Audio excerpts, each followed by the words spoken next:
வணக்கம் சென்டா map viewers. இன்னைக்கு நம்ம என்ன பார்க்க போறோம் அப்படின்னா திட்டங்கள். இந்த தமிழ்நாட்டில் திட்டங்கள்ங்கிறது ஏன் ரொம்ப முக்கியம் அப்படின்னா நம்மளோட டிஎன்பிசி எக்ஸாமுக்கு தமிழ்நாடு திட்டங்கள்லேருந்து group 1 and group 2 and group 4 அனைத்து விதமான எக்ஸாம்ஸ்லையும் ஒரு கணிதமான ஒரு 20 கொஷின்ஸ் 10 கொஷின்ஸ் வருது. நமக்கு குரூப் 1 சிலபஸ்ல யூனிட் 5 இருக்கு இல்லைங்களா, அதாவது பொருளாதாரம் அண்ட் தமிழக நிர்வாகம்னு சொல்லிட்டு அதுல நமக்கு மேஜரா 50 கொஸ்டின்ஸ் கேட்கறாங்கன்னு சொல்லிட்டாங்க. மேஜரா 50 கொஸ்டின்ஸ்ல 10-20 கொஸ்டின்ஸ் வந்து திட்டங்கள்ல இருந்தா வருது. அப்படிங்கிறப்போ நம்ம திட்டங்களை கவர் பண்ற சுச்சுவேஷன்ல இருக்கும். குரூப் 4 இருந்தாலும் யூனிட் 5ல நமக்கு தமிழ்நாடு நிர்வாகம் கொடுத்துருக்கிறப்போ அதுல ஒரு 10 கொஸ்டினாவது கேட்பாங்க. ஸோ அந்த ஒரு பாயிண்ட் ஆஃப் வியூல நம்ம என்ன பார்க்க போறோம் அப்படின்னா இந்த திட்டங்கள் அப்படிங்கிறப்போ இதுக்கப்புறம் ஒவ்வொரு வர்ற வீடியோக்கள்ல நான் இந்த சிலபஸ்ல இருக்கிற கவர் பண்ணியிருக்கிற யூனிட் 5 கவர் பண்ணியிருக்கிற அனைத்து விதமான திட்டங்கள் சார்ந்த இதுவும் நான் கவர் பண்ணிடுவேன். அது ஓகேங்களா? எக்ஸாம் பாயிண்ட் ஆஃப் வியூல சிலபஸ் பாயிண்ட் ஆஃப் வியூல தான் நான் திட்டங்கள் எடுக்க போறேன். எல்லாத்தையுமே எடுக்க போறதில்ல. நமக்கு ஏகப்பட்ட டிபார்ட்மெண்ட்ஸ் இருக்கு, அனைத்தும் நமக்கு தேவையில்ல. இப்போ எக்ஸாம்பிளுக்கு திட்டங்கள்னா கல்வி திட்டம் தேவை, ஹெல்த் டிபார்ட்மெண்ட்ல உள்ள திட்டங்கள் தேவை, அதுக்கப்புறம் வந்து சோசியல் டிபார்ட்மெண்ட் அதோட திட்டங்கள் தேவை, அதுக்கப்புறம் வந்து சுத்திகரிப்பு அந்த திட்டங்கள் தேவை, அதுக்கப்புறம் விவசாயிகள் பத்தின திட்டங்கள் தேவை. இந்த மாதிரி நம்ம பாட புத்தகங்களுக்கு என்ன தேவையோ, எக்ஸாம் பாயிண்ட் ஆஃப் வியூல என்ன தேவையோ அதை மட்டும் தான் இந்த திட்டங்கள் பார்க்க போறோம். இன்னைக்கு நம்ம பார்க்க போறது கல்வி திட்டம். ஃபர்ஸ்ட் கல்வியில பாலிசி நோட்ஸ், தமிழக அரசுன்னு சொல்லிட்டு ஒரு மேகசின்ஸ் வருது. அது இல்லாம ஒவ்வொரு பினான்சியல் முடிவுலையும் பினான்சியல் டிபார்ட்மெண்ட் என்ன பண்றாங்கன்னா ஒவ்வொரு டிபார்ட்மெண்டோட திட்டத்தை கீழே வெளியிடுறாங்க. அது அந்த வெப்சைட்ஸ்ல இருக்கும். அந்த புக்ல இருந்து எடுத்துதான் உங்களுக்கு நாங்க இப்ப கிறிஸ்பா இப்ப வரைக்கும் 15 திட்டம் 16 திட்டம் இருக்கு. கல்வி திட்டம் அவ்வளவுதான் இருக்கு. அந்த கல்வி திட்டத்தை என்னென்னு சொல்லிட்டு ஒவ்வொரு திட்டமா தொடக்கம் என்ன, அதோட பயன்பாடு என்ன அப்படின்னு சொல்லிட்டு பார்க்குவோம். இதோட பிடிஎஃப் நம்ம டிஸ்கிரிப்ஷன்ல கொடுப்போம். நீங்க இந்த சென்டா மேப் வீடியோவை சப்ஸ்கிரிப்ஷன் பண்ணுங்க, நீங்க லைக்ஸ் கொடுங்க.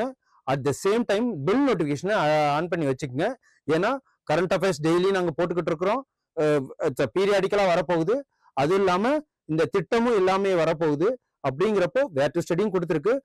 ஒரு பாயிண்ட் ஆஃப் வியூல கரெக்டா எல்லாமே நான் கிறிஸ்பா உங்களுக்கு ஒரு ஃப்ளோ சார்ட் போட்ட மாதிரி இப்படிதான் வந்து படிச்சு நம்ம எக்ஸாம் எழுதணுங்கிற இதுல வரும். இந்த திட்டங்கள் வந்து இப்ப இன்னைக்கு நம்ம பார்க்க போறது என்னன்னா திட்டம். ஓகேங்களா? என்ன திட்டம் அப்படின்னா இந்த ஸ்கீம்ஸ் வந்து யூனிட் 5ல நமக்கு கவர் ஆகுது. At the same time Tamil Nadu பள்ளி கல்வி திட்டம்.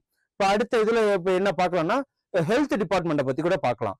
அதுக்கு அடுத்தது என்ன பார்க்கலாம் அப்படின்னா நமக்கு ஒரு மெட்டர்னிட்டி திட்டம், பெண்கள் திட்டம், அந்த மாதிரி திட்டம்லாம் நிறைய திட்டம் இருக்கு. அதுக்கப்புறம் அவார்ட்ஸ் கொடுத்தது, இந்த மாதிரி ஒவ்வொரு திட்டமும் நம்ம பார்க்கணும். அந்த எக்ஸாம் ஒரு பாயிண்ட் ஆஃப் வியூல நம்ம பார்க்கணும். இந்த விஷயத்துல நம்ம கவர் பண்ண முடியாது.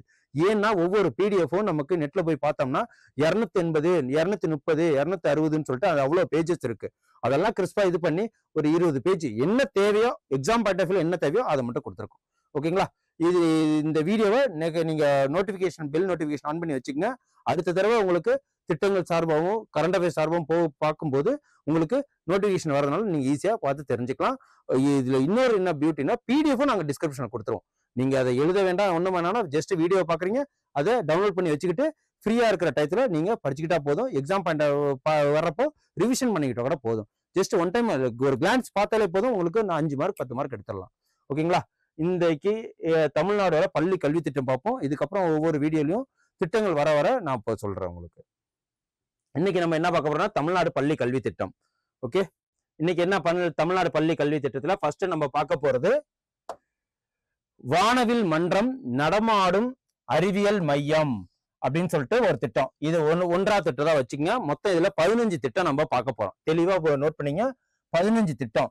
ஏன் நம்பரை சொல்லிடுறேன்னா நம்ம 15 தான் இருக்கு அப்படின்னு சொன்னா நம்ம மைண்டு ஈஸின்னு செட் ஆயிடும். அதனாலதான். ஓகே, இதோட நோக்கம் என்ன அப்படின்னா அரசு பள்ளிகளில் உள்ள 6வது முதல் 8ஆம் வகுப்பு வரை பயிலும் மாணவர்கள் அறிவியல் மற்றும் கணித பாடங்களை சுயமாக அறிந்து கற்றுணர்வும். அதாவது இன்டர்பிரிட்டேஷன்.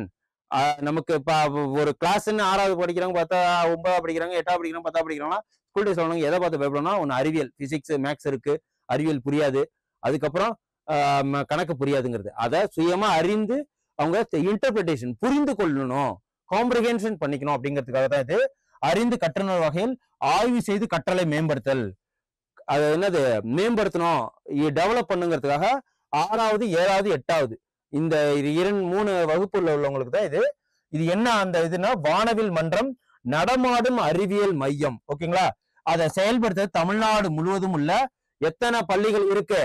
13,210 அரசு பள்ளிகளில இந்த திட்டத்தை அறிமுகப்படுத்துறாங்க. எத்தனை பள்ளி? 13,210. அதுக்கப்புறம் இதை பயன்பெறது எத்தனை ஸ்டூடெண்ட்ஸ் அப்படின்னு பாத்தீங்கன்னா 13.61 லட்சம் அரசு பள்ளி மாணவர்கள். ஓகேங்களா? இது நம்ம தமிழ்நாடு பள்ளிக்கல்வித்துறை வந்து இந்த திட்டத்தை அறிவிச்சிருக்கு. இன்னைக்கு பார்க்க போற அந்த 15 திட்டமும் பள்ளிக்கல்வித்துறை சம்பந்தப்பட்டதுதான். இதை எங்கேருந்து எடுத்திருக்கோம் அப்படின்னா தமிழ் அரசு மேகசின்ஸ், ஏன்னா தமிழ்நாடு அரசே நமக்கு அந்த இது கொடுக்குது. At the same time policy, ஒவ்வொரு பினான்சியல் இயர் முடிவுக்கும் ஒவ்வொரு டிபார்ட்மெண்ட் பாலிசியை வெளியிடுவாங்க. அதுல இருந்து நெட்ல இருந்து டவுன்லோட் பண்ணி உங்களுக்கு கிறிஸ்பா கொடுத்துருக்கேன். ஓகேங்களா? அதுக்கப்புறம் அரசு பள்ளிகள் உள்ள 6 முதல்ல இந்த இதுன்னா வானவில் மன்றம் நடமாடும் அறிவியல் மையம் நோட் பண்ணி வச்சுக்கோங்க. அதுக்கப்புறம் இது எப்ப தொடங்கினாங்க அப்படின்னா நவம்பர் 8, 2022. எங்க தொடங்கினாங்கன்னா திருச்சி காட்டூர் ஆதி திராவிடர் பெண்கள் உயர்நிலை பள்ளியில இந்த திட்டத்தை தொடங்கி வைத்தார். ஏன் தொடங்கி வைத்தார்? திருச்சி காட்டூர்ல நடக்குதுன்னா இந்த பள்ளிக்கல்வித்துறை டிபார்ட்மெண்டோட மினிஸ்டர் யாரு அப்படின்னா திரு அன்பில் மகேஷ் பொய்யாமொழி அவர்கள். ஓகேங்களா? அதனால அவரோட ஏரியா எதுனா திருச்சியில பக்கத்துல திருவெரும்பூர் தொகுதி. திருவெரும்பூர் தொகுதியில அவரு என்னவா எம்எல்ஏவா தேர்ந்தெடுக்கப்பட்டிருக்கிறாரு. அவரு இப்ப நமக்கு பள்ளிக்கல்வித்துறை அமைச்சரா செயல்பட்டு இருக்கிறாரு. அந்த திருவெரும்பூர் பக்கத்துல இருக்கிறதா இந்த காட்டூருங்கிற ஊரு. அதுல ஆதி திராவிடர் பெண்கள் உயர்நிலை பள்ளியில இந்த திட்டத்தை அறிமுகப்படுத்திருக்காங்க. ஓகேங்களா? இதோட அடிப்படை முழக்கம் என்ன அப்படின்னு பாத்தீங்கன்னா எங்கும் அறிவியல் யாவும் கணிதம் அப்படிங்கிறது இதோட முழக்கம், கருப்பொருள்னு வச்சுக்கோங்க. அதோட செயல்பாடு பள்ளிகளில் செயல்படுத்த 710 வானவில் மன்றம் கருத்தாளர்கள் தெரிவு செய்யப்பட்டுள்ளனர். 710 மன்ற கருத்தாளர்கள்னா அதை பத்தி விளக்கறதுக்கு. அப்புறம் முக்கியத்துவம் என்னன்னா மாணவர்களிடம் அறிவியல் மனப்பான்மையை வளர்க்கணும் அப்படின்னு சொல்லிட்டு, அப்புறம் மாணவர்களுக்கு நடைமுறை பிரச்சனைகளுக்கும் அறிவியல் முறையில் தீர்வு காணணும் அப்படிங்கிற இந்த 2 நோக்கங்களுக்காக தான் இந்த வானவில் திட்டம், அதாவது வானவில் மன்றம் நடமாடும் அறிவியல் மையம் அப்படிங்கிற ஒரு திட்டத்தை அறிவிச்சிருக்காரு நம்ம பள்ளிக்கல்வித்துறை அமைச்சர் அன்பில் மகேஷ் பொய்யாமொழி அவர்கள். நம்ம எஜுகேஷன் மினிஸ்டர், தமிழ்நாடோட எஜுகேஷன் மினிஸ்டர் பேர் என்னன்னா அன்பில் மகேஷ் பொய்யாமொழி அவர்கள் இந்த திட்டத்தை நமக்கு அறிவித்து அனைத்தும் கொடுத்துருக்காங்க. இந்த எஜுகேஷன் மினிஸ்டர் டிபார்ட்மெண்டோட செக்ரட்டரி யாரு? எஜுகேஷன் டிபார்ட்மெண்டோட செக்ரட்டரி யாருன்னா சந்திரமோகன் ஐஏஎஸ் அவர்கள். இதையும் நோட் பண்ணி வச்சுக்கோங்க. அதுக்கப்புறம் தமிழ் மொழி கற்போம், இது 2வது திட்டம். ஓகேங்களா? தமிழ் மொழி கற்போம், இது 2வது திட்டம். இப்பதான் மும்மொழி கொள்கை பிரச்சனை வந்துகிட்டு இருக்கு. மும்மொழி கொள்கைங்கிறது என்ன அப்படின்னா தமிழ் மொழி கற்க வேண்டும், இங்கிலீஷ் மொழி பொதுமொழியான இங்கிலீஷ் மொழி கற்க வேண்டும், 3வது மொழியாகிய ஏதோ ஒரு நமக்கு கான்ஸ்டிடியூஷன்ல அறிவித்திருக்கிற அந்த இதுபடி ஷெட்யூல் பார்ட் 22 படி இருக்கிற 22, 26 மொழிகள்ல ஏதாவது ஒரு மொழியை வந்து நம்ம தேர்ந்தெடுத்து படிக்கிறதான். அது நீங்க ஹிந்தியை தேர்ந்தெடுக்கலாம், தெலுங்குவை தேர்ந்தெடுக்கலாம், மலையாளத்தை தேர்ந்தெடுக்கலாம், கன்னடத்தை தேர்ந்தெடுக்கலாம், வாட் எவர் இட் இஸ், ஏதோ ஒரு மொழியை தேர்ந்தெடுத்து படிக்கிறது தான் இந்த இப்போதைக்கு வர்ற மும்மொழி கொள்கை. அதுக்குதான் இப்போ நமக்கு ஒரு பிரச்சனைகள் போயிட்டு இருக்கு. அந்த பேஸ் இதை பார்த்தோன்னா தமிழ் மொழி கற்போங்கிற பார்த்தோன்னா எனக்கு மும்மொழி கொள்கை இப்ப நடக்கிற பிரச்சனை ஞாபகம் வந்துச்சு. அதனால விளக்கம் கொடுத்த சிறு விளக்கம். ஓகே, இப்ப 2வது திட்டம் தமிழ் மொழி கற்போங்கிறத பாக்குறோம். இது எப்ப தொடங்கினாங்க அப்படின்னா 2023-24 நிதியாண்டுல எங்க திறந்திருக்காங்கன்னா திருப்பூர் ஆத்துப்பாளையத்தில் உள்ள ஊராட்சி ஒன்றிய நடுநிலை பள்ளி அங்கதான் திறந்திருக்காங்க. எங்க திருப்பூர்ல திறந்திருக்காங்க, ஆத்துப்பாளையத்துல. எப்ப அப்படின்னா 11 ஜூலை 2023. இது என்னது? தமிழ் மொழி கற்போம் திட்டம். ஓகேங்களா? இதோட நோக்கம் என்ன அப்படின்னா இந்த தமிழ் மொழி கற்கிறதோட நோக்கம் என்ன அப்படின்னு சொல்லிட்டு பாத்துங்க.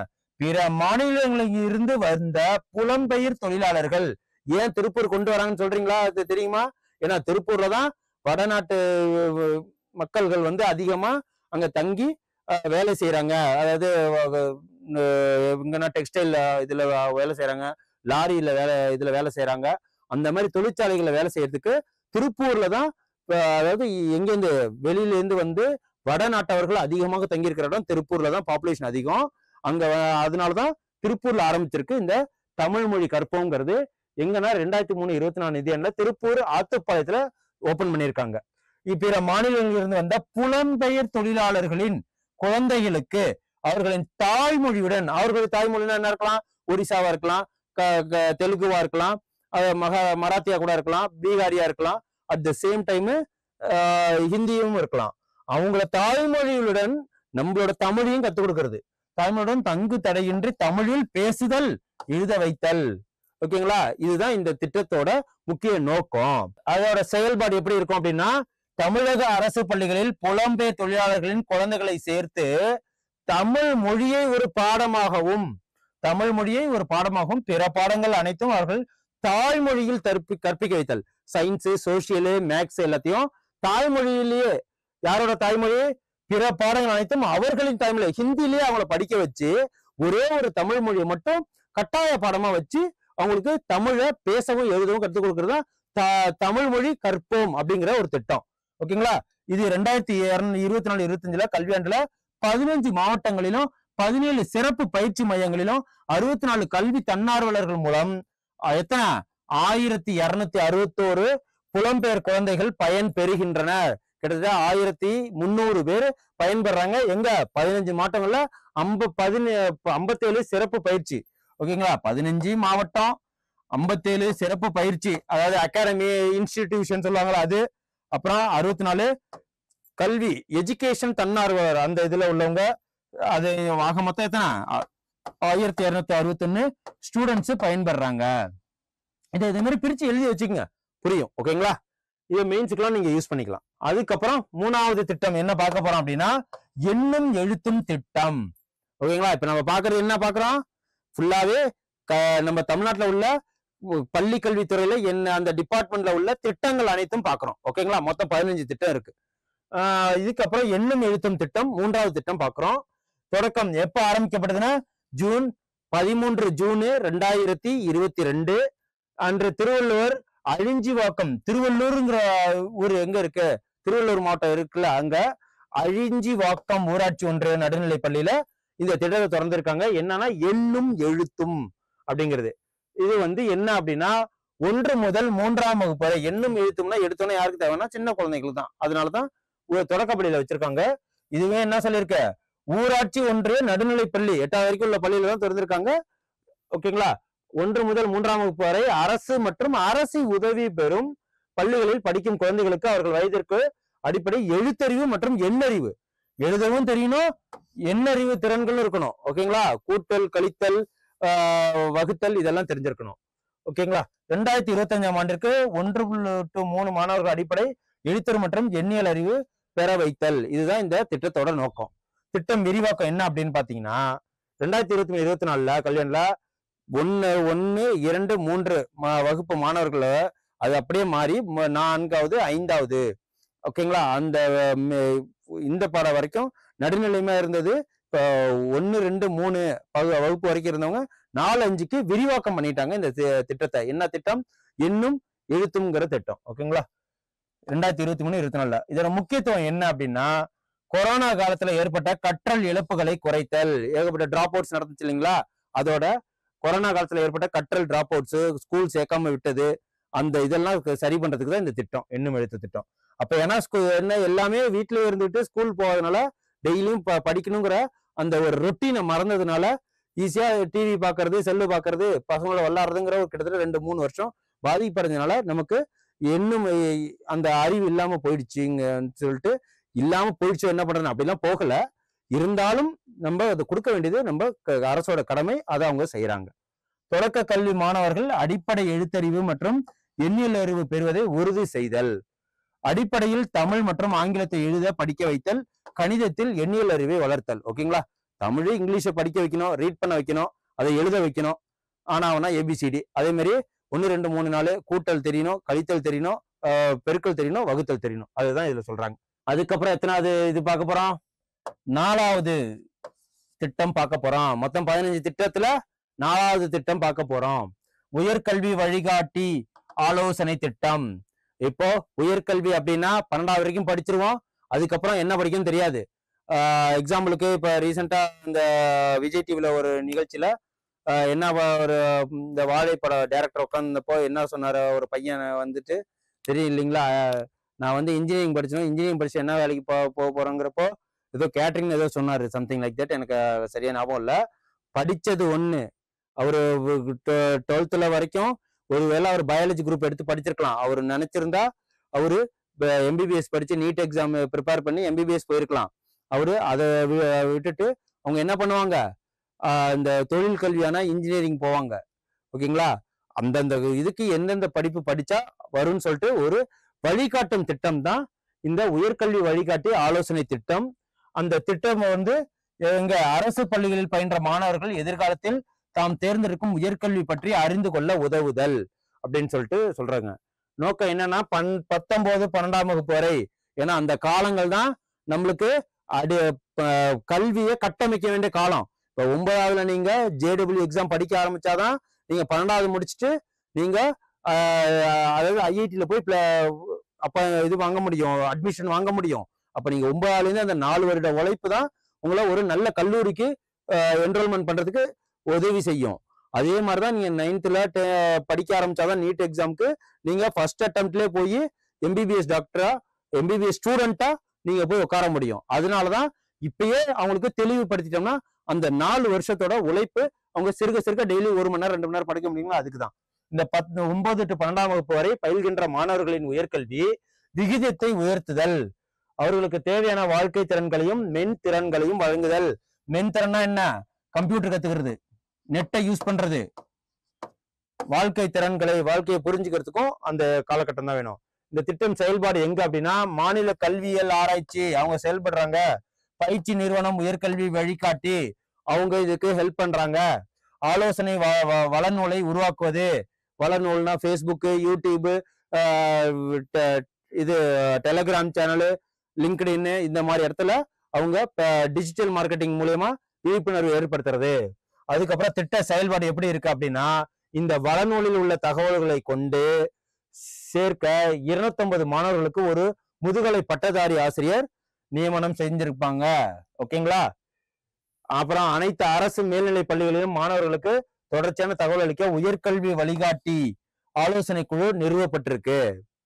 அதுக்கப்புறம் உயர்கல்வி குறித்த வேலை வாய்ப்புகள் அறிந்து கொள்ள பணித்திறன் மேம்படுத்தப்பட்ட நான் முதல்வன் திட்டம்.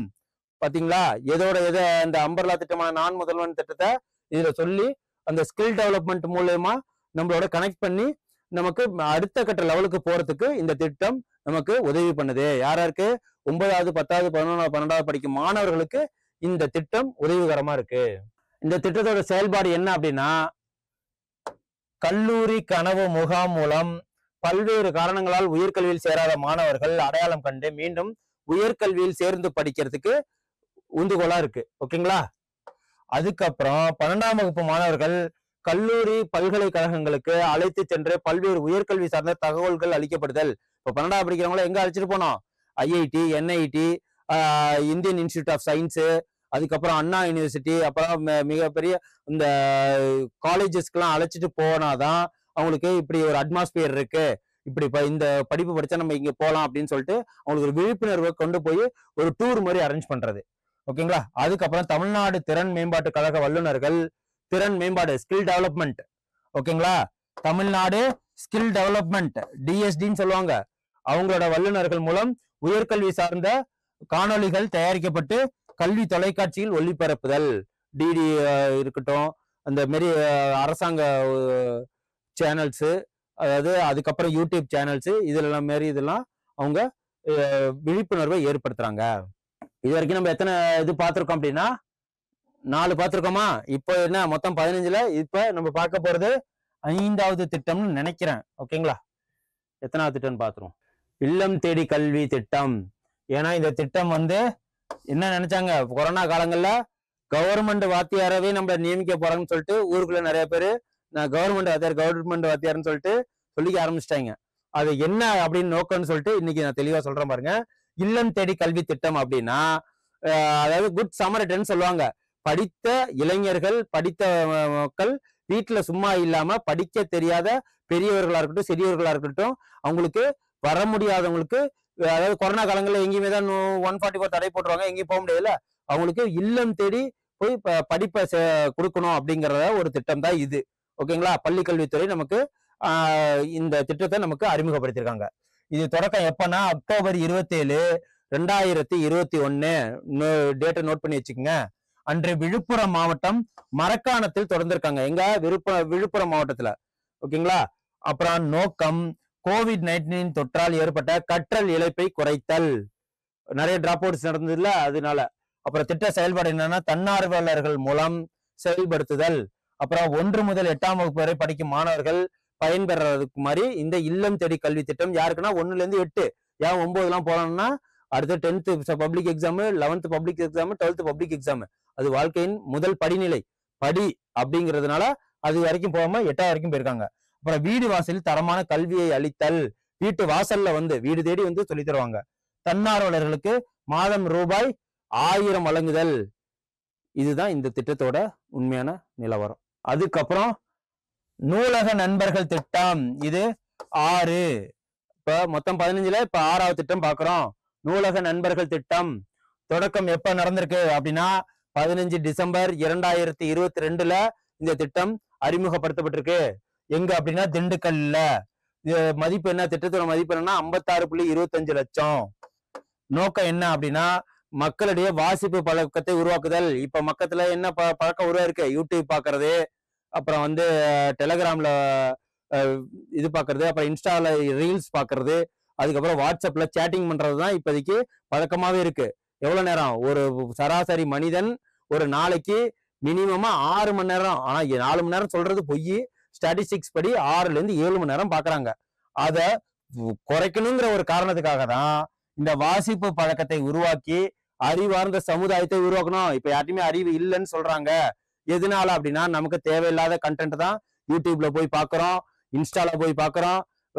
அர்த்தமே இல்லாம ஃப்ரெண்ட்ஸ் கிட்ட போய் நம்ம அவ்வளவு நேரம் பேசுறதுக்கு பெற்ற தாய் தகப்ப அண்ணன்ட்ட நம்ம எவ்வளவு நேரம் பேசுறோம்? அண்ணன் தங்கச்சி கிட்ட போன் பண்ணி 2 மினிட்ஸ் தான் பேசுறோம். ஏன்னா வாழ்க்கையே ஃபேமிலி அடுத்த கட்ட லெவலுக்கு போறது அவங்க கூட தான். ஆனா ஃப்ரெண்ட்ஸ் கிட்ட போயிட்டு எவ்வளவு நேரம் டைம் ஸ்பெண்ட் பண்றோம்?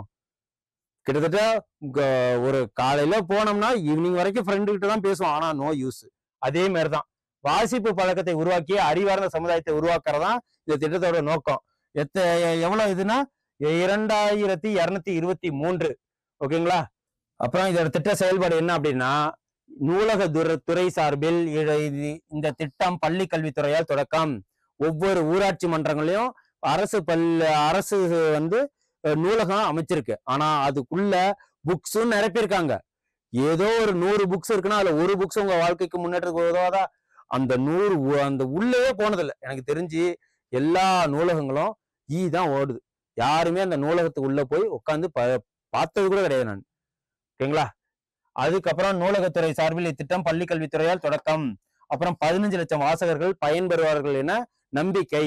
அப்புறம் கிராம நகர்ப்புற பகுதிகளில் நூலக சேவை கிடைக்கப்பெறாத இடங்களில் தன்னார்வலர்கள் மூலம் நூலக சேவை வழங்குதல். வீட்டுல அவங்கவுங்க வாங்கி வச்சிருப்பாங்க இல்லையா பழைய புக்கு, அதெல்லாம் போய் ஒரே இடத்துல வச்சு நூலகத்தை உருவாக்குற மாதிரி அமைச்சிருக்காங்க. அப்புறம் ஒவ்வொரு தன்னார்வலருக்கும் 25 புத்தகங்கள் வழங்கப்படும். அதுக்கப்புறம் இதுல யாரெல்லாம் பயன்படுறா? குழந்தைகள், மாற்றுத்திறனாளிகள், முதியவர்கள், மருத்துவமனை உள் நோயாளிகள். ஓகேங்களா? அவ்வளவுதான். அதுக்கப்புறம் 7வது திட்டம் பார்க்க போறோம். புதிய பாரத எழுத்தறிவு திட்டம். இதோட நோக்கம் என்ன அப்படின்னா புதிய பாரதம் எழுத்தறிவு திட்டம். இதனால தமிழ்நாடுன்னு சொல்லிட்டு பாரதம் சொல்றேன் அப்படின்னா இது ஒரு சென்ட்ரலைஸ்டு ஸ்கீம்ஸ். ஓகேங்களா? ஏன்னா இது 2 சேர்ந்து பண்றதுனால. ஓகே, நோக்கம் என்னன்னா 15 வயது மேற்பட்ட எழுத படிக்க தெரியாத அனைவருக்கும் அடிப்படை எழுத்தறிவு வழங்குதல். அப்படிதான் இது என்ன திட்டம்? புதிய பாரத எழுத்தறிவு திட்டம். ஏன் பாரதம் அப்படின்னு சொல்றான்னா நமக்கு இது ஒரு கூட்டு. அதாவது என்னன்னா சென்ட்ரல் கவர்மெண்ட்டும் ஸ்டேட் கவர்மெண்ட்டும் சேர்ந்து பண்றது. அதாவது மோடி கவர்மெண்ட்டும் ஸ்டாலின் கவர்மெண்ட்டும் சேர்ந்து பண்றதுன்னு வச்சுப்போம். ஓகேங்களா? ஒன்றிய மாநில அரசு நிதி பங்கீடு மூலியமா நடக்குது. இதுல ஒன்றிய அரசு சென்ட்ரல் கவர்மெண்ட் 60%, 40% தமிழ்நாடும் பண்ணுது. அடிப்படை என்னன்னா 2013ஆம் ஆண்டு மக்கள் தொகை கணக்கெடுப்பு அடிப்படையில் 15 வயது மேற்பட்ட எழுத படிக்க தெரியாதவர்களுக்கு எழுத்தறிவு வழங்குதல். இப்ப சென்செக்ஸ் நம்ம ஆக்சுவலா எடுத்துக்கணும். அப்ப எடுத்த காலங்கள்ல இப்ப நம்ம இந்தியாவோட மக்கள் தொகை நம்ம தான் ரேங்க் 1ல இருக்கோம். கிட்டத்தட்ட மக்கள் தொகை 148 பில்லியன் கோடி வந்துருச்சு. ஓகேங்களா? தமிழ்நாடு திட்ட செயல்பாடு என்ன அப்படின்னா, மாநிலம் முழுவதும் கற்போர் எழுத்தறிவு மையங்கள் அமைத்து கற்பித்தல், அதுக்கப்புறம் தன்னார்வலர்கள் உதவியுடன் செயல்படுத்தப்படல். அவ்வளவுதான். எல்லாத்துலயுமே என்ஜிஓ தான், வாலண்டியர்ஸ். தன்னார்வலர்கள் யார சொல்லுவாங்கன்னா வாலண்டியர்ஸ். வாலண்டியர்ஸ்னா வேற யாரும் இல்ல, உங்க வீட்டுல உள்ளவங்க தான். அப்புறம் முத்தமிழ் அறிஞர் மொழிபெயர்ப்பு திட்டம். முத்தமிழ் அறிஞர் மு கருணாநிதி அவர்களோட மொழிபெயர்ப்பு திட்டம். திட்டத்தோட செயல்பாடு என்ன அப்படின்னா, முன்னணி பதிப்பகங்களுடன் புரிந்துணர்வு ஒப்பந்தங்கள் கையெழுத்திட்டு, முன்னணி பதிப்பகங்கள்னா பப்ளிகேஷன்ஸ் இருக்காங்க இல்லைங்களா, டாடா மெகரவைகள் இருக்கு, அதுக்கப்புறம் கல்கண்டு இருக்கு, குங்குமம் இருக்கு, அதுக்கப்புறம் வந்து வெண்ணிலா பப்ளிகேஷன்ஸ் இருக்கு, அதுக்கப்புறம் மனானா பப்ளிகேஷன்ஸ் இருக்கு. So many publications are in our country. So அந்த முன்னணி பப்ளிகேஷன்களோட சேர்ந்து எந்தெந்த புத்தகங்கள், ஃபாரின்ஸ்ல அனைத்து விதமான புக்ஸ் எல்லாம் இருக்கு இல்லைங்களா, அதுல நல்ல புக்கு. எக்ஸாம்பிளுக்கு எந்த புக்கா இருக்கட்டும், அரவிந்த் சாமி சொன்னாருன்னு சொல்லிட்டு அது பல வருடங்களா இருக்கு, சைக்காலஜி ஆஃப் மணி. அப்பெல்லாம் விட்டுட்டாங்க. இப்ப அரவிந்த் சாமி ஒரு ஆக்டர் சொன்னதும் அவர் சொல்லலாம், ஏன்னா அவர் 3000 கோடி கிட்டத்தட்ட அவரு பில்ட் பண்ணிட்டாரு ஒரு கம்பெனி ஆரம்பிச்சு. But he has some knowledge about that money management and financial money and personal money also. He can say about that. அதுக்கப்புறம் என்னன்னே தெரியாம ஒரு ஆக்டர் சொன்னார்னு சொல்லிட்டு அந்த சைக்காலஜி ஆஃப் மணி புக்கு எத்தனை பிரதி வித்திருக்கு? கிட்டத்தட்ட 10 கோடிக்கு மேல புக்கு வித்துருச்சு அந்த ஒரு வீடியோக்கு அப்புறம். அதே மாதிரிதான் அந்த புக்கோட அருமை. அவர் சொன்ன மாதிரி இப்ப கலை, அறிவியல், ரிச் டேட் புவர் டேட்னு ஒரு புக்கு சொல்லுவாங்க. அந்த மாதிரி ஏகப்பட்ட புக்ஸ் இருக்கு. அந்த புக்ஸ் எல்லாம் வந்து மொழிபெயர்த்து நம்ம தமிழ்நாட்டு மக்கள் அனைவரும் புரிஞ்சுக்கணும் அப்படிங்கிறதுக்காக. ஏன்னா இங்கிலீஷ்ல இருக்கிறதுனால, அதர் லாங்குவேஜ் இருக்கிறதுனால நமக்கு அந்த அறிவு கிடைக்க மாட்டேங்குது அப்படின்னு சொல்லிட்டு. ஒரு புக்கு படிக்கிறதுனால நமக்கு என்ன, இப்ப நம்ம ஒரு ஆள் இருப்போம், ஒரு புக்கை எழுதினவரு கிட்டத்தட்ட 60 வயசுக்காரரா இருக்காருன்னா அவர் எப்படி எழுதிடுவாரு? அவரோட 60 வருஷ அனுபவம், 60 வருட தோற்றல் அண்ட் வெற்றி பெறதுக்கு உண்டான அறிவை அந்த புக்ல கொடுத்திருப்பாரு. நம்ம அந்த ஒரு புக்கை படிக்கிறதுனால அவரோட 60 வருஷம் எக்ஸ்பீரியன்ஸா நம்ம எடுத்துக்கிற மாதிரி. அதனாலதான் புக்கு வந்து பலம் வாய்ந்தது. ஓகேங்களா? இதான் சொல்லியிருக்காங்க. யாரு? சேக்குவாரா சொல்லியிருக்கிறாரு, மார்க்சிஸ்ட் சொல்லியிருக்கிறாரு. புக்கோட பவர் வந்து படித்தவர்களுக்கு அது புரியும். அதனாலதான் ஆட்டோபயோகிராஃபி படிக்கணும், இந்த மாதிரி அறிவு சார்ந்த புத்தகங்களை படிக்கணும், மணி சார்ந்த புத்தகங்களை படிக்கணும், பினான்சியல் ஓரியன்டா படிக்கணும், எக்கனாமிக்ஸ் ஓரியன்டா படிக்கணும், அரசியல் சார்ந்து படிக்கணும் அப்படின்னு சொல்லிட்டு. அதுக்குதான் இந்த இது சொல்றாங்க. கலை, அறிவியல், மருத்துவம், பொறியியல் மற்றும் தொழில்நுட்பம் சார்ந்த புத்தகங்களை மொழிபெயர்த்து நமக்கு ஈஸியா தெரியணுங்கிறதுக்காக இந்த திட்டம் என்னன்னா முத்தமிழ் அறிஞர் மொழிபெயர்ப்பு திட்டம். இதோட செயல்பட தமிழ்நாடு பாடநூல் யாரு செயல்படுத்துறாங்கன்னா, தமிழ்நாடு பாடநூல் கல்வியியல் பணிகள் கழகம் மூலம் தொடங்கப்பட்ட செயல். பாடநூல் கழகம்னா என்ன? நம்ம இப்ப புக் வாங்குறீங்களா, சமச்சீர் புத்தகம், அவங்கதான் இந்த இதுக்கு செயல்படுத்துறாங்க. அதுக்கப்புறம் எத்தனாவது திட்டம் இது? மொத்தம் 15ல இப்ப நம்ம 8 முடிச்சாச்சு. அதுக்கப்புறம் 9வது திட்டம் திசைதோறும் திராவிடம் அப்படிங்கிற ஒரு திட்டம். ஓகேங்களா? தொடக்கம் தமிழ்நாடு பாடநூல் கல்வியல் பணிகள் கழகம் மூலம் தொடங்கப்பட்ட செயல். ஓகேங்களா? சமச்சீர் புத்தகம் வச்சிருச்சு வெளியிடறாங்களா, அவங்கதான்.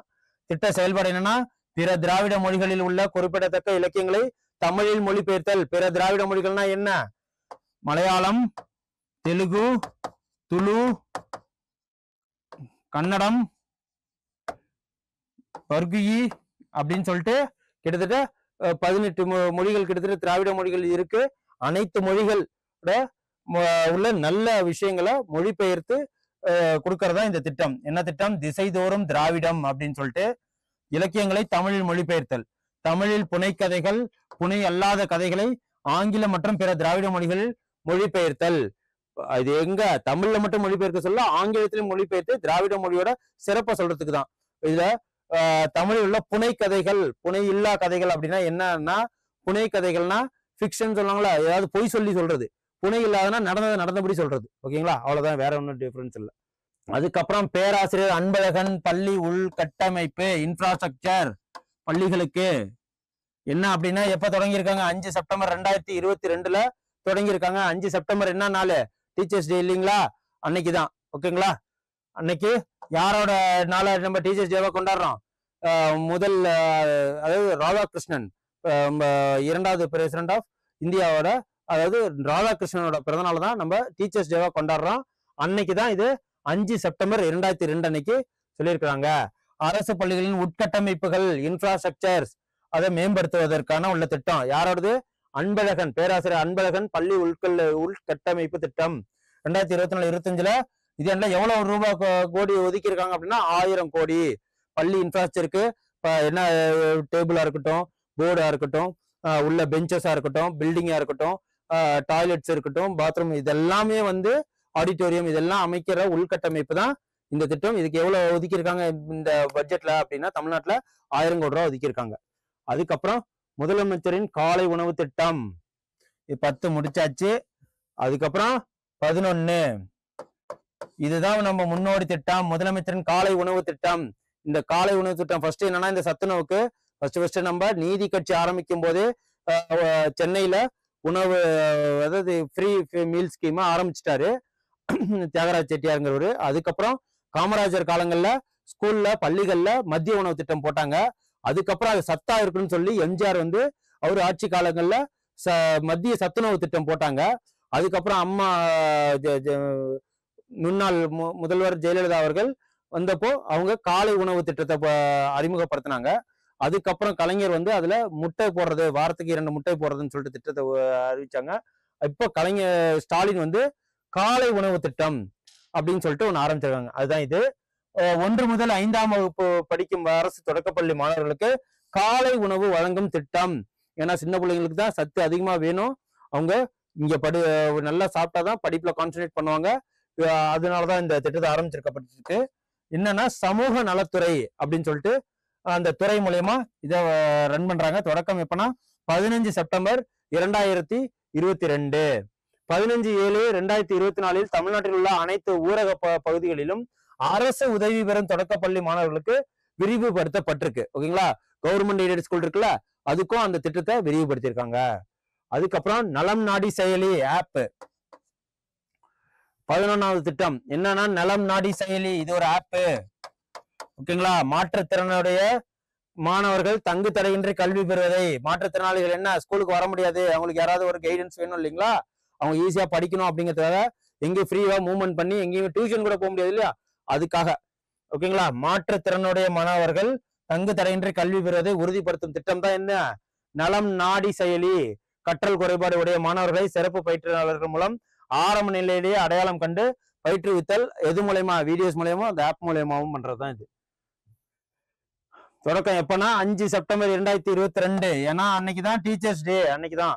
அப்புறம் நோக்கம், இதோட நோக்கம் என்னன்னா அரசு பள்ளி மாணவர்கள் கற்றல் சூழலை மேம்படுத்தி அவர்கள் கற்றலில் சிறந்து விளங்குவதை ஊக்குவிக்கிறதுக்காக, எல்லாத்தையுமே கற்கணும் அப்படிங்கிற ஒரு இதுக்காக தான் இந்த திட்டம் எல்லாத்தையுமே வகுக்கிறது. மாணவர்கள் நலனுக்காக இது பண்றதுதான் இந்த திட்டம். 2022-23 இந்த திட்டத்தை என்ன பண்ணிருக்காங்க, 28 அரசு பள்ளிகள் தகைசால் பள்ளிகளாக தரம் உயர்த்தப்பட்டன. அது என்ன தகைச்சால் பள்ளிகள் அப்படின்னா, இந்த டிஜிட்டல் போர்ட்லாம் வச்சு உயர்த்துறதா இந்த தகைச்சால் பள்ளி. செயல்பாடுனா பள்ளி உட்கட்டமைப்பினை மேம்படுத்துதல், நவீன தொழில்நுட்பங்கள் அடிப்படையிலான வகுப்பறைகளை சூழலை உருவாக்குதல், அதுக்கப்புறம் கல்வி இணை செயல்பாடுகள், மாணவர்களின் தனித்திறன் மேம்பாட்டிற்கு தேவையான கட்டமைப்புகளை நிறுவுவதுன்னா இதோட முக்கியமான நோக்கம். அதுக்கப்புறம் எத்தனாவது, இது வரைக்கும் எத்தனை பார்த்திருக்கோம்? 11 பார்த்திருக்கோமா? இப்போ 12வது மாதிரி பள்ளிகள் என்ன அப்படின்னா, 9வது 12வது வகுப்பு வரை பார்க்கும் மாணவர்கள் 38 மாவட்டங்களில் தலா 1 வீதம் அரசு மாதிரி பள்ளிகள் அமைக்கப்பட்டுள்ளன. ஒவ்வொரு அரசு மாதிரி பள்ளிகள் அமைக்கப்பட்டிருக்கும். எப்படி இருக்கணும்னு சொல்லிட்டு, அரசு பள்ளியிலும் பயிலும் தனித்திறன் மிக்க மாணவர்களை அவர்கள் செயல்திறன் அடிப்படையில் தேர்வு செய்து மாதிரி பள்ளிகளில் பயிற்றுவித்தல். என்னன்னா இதுல மாணவர்கள் உயர்கல்வி நிறுவனங்களில் சேர்க்கை பெற இதுவான சிறப்பு பயிற்சி அளிக்கிறது, தொழிற்கல்வி அவங்களுக்கு செஞ்சு கொடுக்கறது, மாணவர்கள் ஒட்டுமொத்த ஆளுமை திறனையும் மேம்படுத்துறது. ஓகேங்களா? இதுதான் மாதிரி பள்ளிகள். அதுக்கப்புறம் 13 மாபெரும் வாசிப்பு இயக்கம். என்னன்னா வாசிப்பு, புத்தகம் வாசிப்புக்கிறத வளர்க்கணும் அப்படிங்கிறதுக்காக. இப்பெல்லாம் படிக்கிற பசங்களுக்கு பாட புத்தகத்தை தவிர வேற எதுவும் படிக்க மாட்டாங்க. அதுக்குதான் 1 முதல் 12ஆம் வகுப்பு படிக்கும் அரசு பள்ளி மாணவர்களிடையே வாசிப்பு பழக்கத்தை வளர்க்கணும் அப்படிங்கிறதுக்காக தான் இந்த மாபெரும் வாசிப்பு இயக்கம் சொல்லிட்டு ஒண்ணு ஆரம்பிச்சிருக்காங்க. மாணவர்களின் வயதிற்கேற்ற வகையில் புத்தகங்களை தயார் செய்து வழங்குதல். இப்புத்தகங்கள் நுழை, நட, ஓடு, பற என்ற 4 நிலைகளாக வகைப்படுத்தப்பட்டுள்ளன. இந்த 4 வகைகளை நோட் பண்ணி வச்சுக்கோங்க. ஓகே, இந்த திட்டங்கள் அனைத்தும் நம்ம பள்ளி கல்வி துறை உள்ள திட்டங்கள், மாணவர்களுக்கு சிறப்பான திட்டங்கள்லாம் நம்ம அரசு நமக்கு என்னென்ன செஞ்சு கொடுத்துருக்காங்க அப்படின்னு சொல்லிட்டு எக்ஸாம் பாயிண்ட் ஆஃப் வியூல பார்த்துருக்கோம். இந்த அனைத்து திட்டங்களும் எதுக்கு நமக்கு யூஸ் ஆகும்னா, நமக்கு யூனிட் 5ல பொருளாதாரமும் தமிழக நிர்வாகங்கிற பகுதியில் நமக்கு யூஸ் ஆகும். மெயின்ஸ் பாயிண்ட் ஆஃப் வியூவில் நிறைய நோட்ஸ் இது நமக்கு எழுதுறதுக்கு இது யூஸ் ஆகும். ஓகேங்களா? இது இதோட பிடிஎஃப் நான் வந்து கீழே டிஸ்கிரிப்ஷனில் கொடுக்குறேன், நோட் பண்ணி வச்சுக்கோங்க. வீடியோவை கண்டினியூஸாக பாருங்க, சப்ஸ்கிரைப் பண்ணிக்கோங்க, லைக்ஸ் பட்டனும் ப்ரெஸ் பண்ணிடுங்க. ஓகேங்களா? Thank you. Send a map. You dare to dream, we care to accomplish.